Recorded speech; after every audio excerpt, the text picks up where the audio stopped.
Մրցելը շատ դժվար էր, բայց ես հաղթել եմ։ Քանի հոգու ես հաղթել։ 6 լավ էր,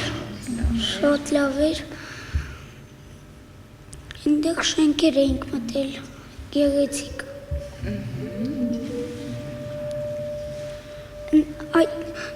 Այնտեղ շատ լավ ժամանակ էինք անցկացրել։ Հոկտեմբերի 17-ից 18-ը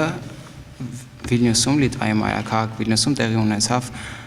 ավանդական կարատեի, աշխարհի ավանդական կարատեի Եվրոպայի 32-րդ առաջնությունը, ինչպես նաև միաժամանակ տեղի ունեցավ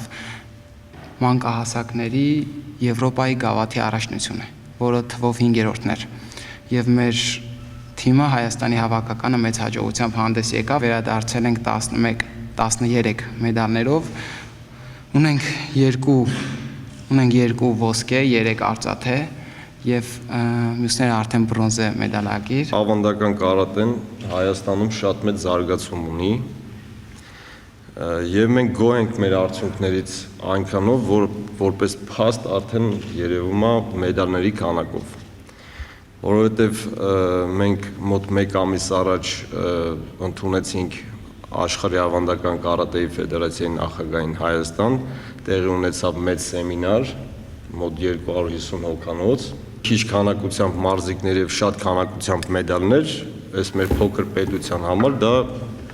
ինձ թվում է մեծ արդյունք է։